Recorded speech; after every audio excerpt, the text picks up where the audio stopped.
যে আমরা এরকম হোটেলে এসেছি, ঠিক আছে, আমাদের সঙ্গে সব বাচ্চা কাচ্চারা রয়েছে, তা আমরা খুব আতঙ্কের মধ্যে রয়েছি এখানটা। কেন আমরা পায়েলঘাট থেকে আর মোটামুটি 2-3 কিলোমিটার দূরেই ছিলাম। তা ওখানকার পুলিশ যারা ছিল তারা বললো যে আপনারা আনসেফে আছেন, আমরা এখানে চলে যান। তখন মতো আমাদের সঙ্গে এরকম সব ছোটো বাচ্চা কাচ্চা আছে, দেখো ছবি দেখো, বলো তুমি বলো না, এই রান্না বান্না হচ্ছে এগুলো দেখো, বলো কয়েকটা কথা।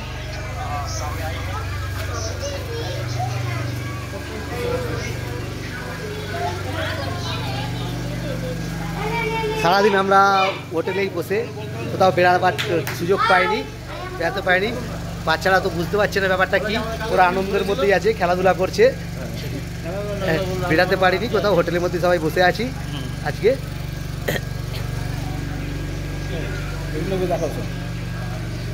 আমাদের রান্না বান্না হচ্ছিল এখানে, এখানে রান্না বান্না করে একটা হোটেলে আমরা শ্রীনগরে থাকার জায়গা পেয়েছি, সেখানেই আমরা ব্যাক করেছি। আমরা যে পায়েলগাঁওতে হোটেল বুক করেছিলাম সেখানে আমরা যেতে পারিনি, সেখানে আমাদের টাকা পয়সা আটকেই আছে। হোটেলে এখন শ্রীনগরের হোটেলে খাওয়া দাওয়া চলছে।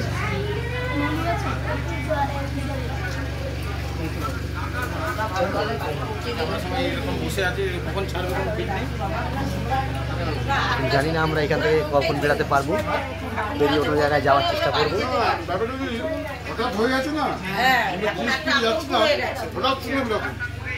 সবাই মোটামুটি একটা ভয়ের মধ্যেই আছে, আতঙ্কের মধ্যে যাবো। এখন আমরা চিন্তিত আছি, চিন্তায় আছি আমরা কী করে যাবো, ঠিক আছে।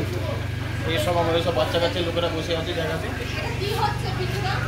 আনন্দবাজারে পাঠাচ্ছি।